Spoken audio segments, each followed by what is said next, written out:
السلام علیکم ورحمۃ اللہ وبرکاتہ نحمده ونصلی علی رسولہ الکریم اما بعد۔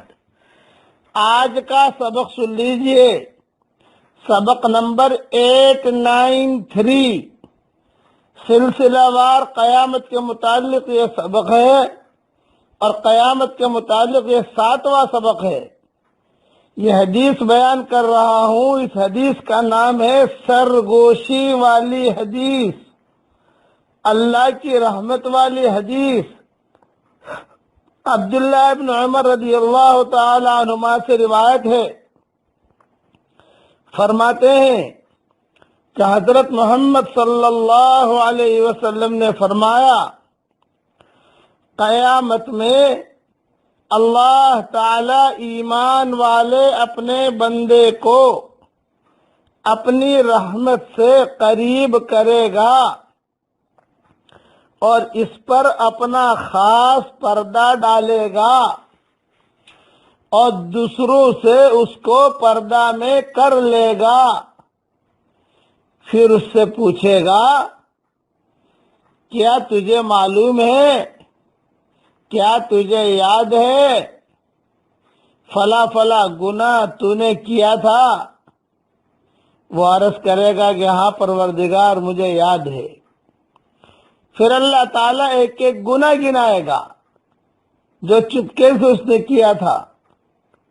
کہ یعنی مثال دے رہا ہوں کہ گرمی کا مہینہ تھا، یہ مثال ہے، یہ حدیث میں نہیں ہے، لیکن مثال سمجھانے کے لیے دیتا ہوں کہ گرمی کا مہینہ تھا، روزہ رکھا تھا، ظہر کا وضو کر رہا تھا، وضو کرتے کرتے 2 گھونٹ پانی پی لیے تھے۔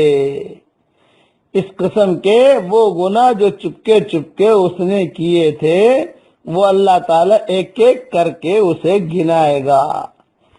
یہ ظہر کی نماز والی بات حدیث میں نہیں ہے، یہ سمجھانے کے لیے کہہ رہا ہوں۔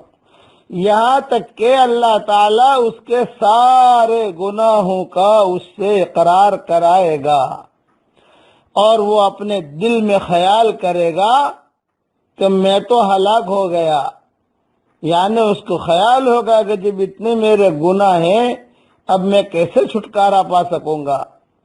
پھر اللہ تعالیٰ فرمائے گا، میں نے دنیا میں تیرے ان گناہوں کو چھپایا تھا اور پردہ ڈالا تھا، آج بھی میں اس پر پردہ ڈالتا ہوں اور میں ان کو بخشتا ہوں، معافی دیتا ہوں۔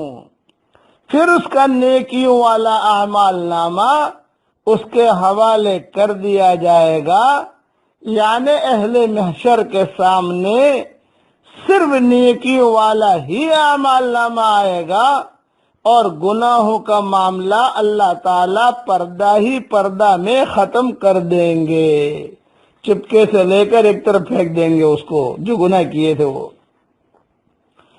لیکن اہل کفر اور منافقین کا معاملہ یہ ہوگا کہ ان کے متعلق برسر عام پکارا جائے گا کہ یہ وہ لوگ ہیں جنہوں نے اپنے اللہ پر جھوٹی جھوٹی باتیں باندھی، یعنی غلط اور بے اصل خیالات کو اللہ کی طرف نسبت دے کر اپنا دین اور مذہب بنایا۔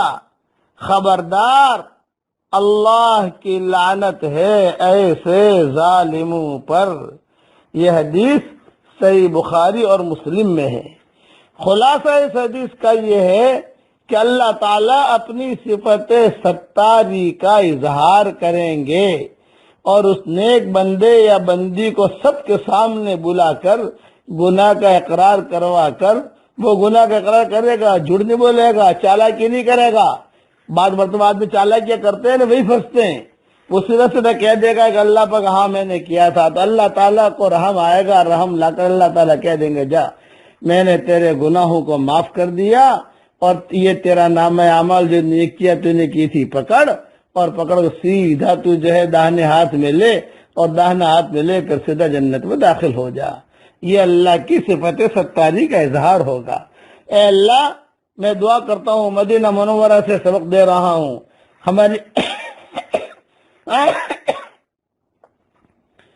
اے اللہ دنیا میں تو نے ہمارے عیبوں پر پردہ ڈالا، حشر کے میدان میں بھی ہمارے عیبوں پر پردہ ڈالنا۔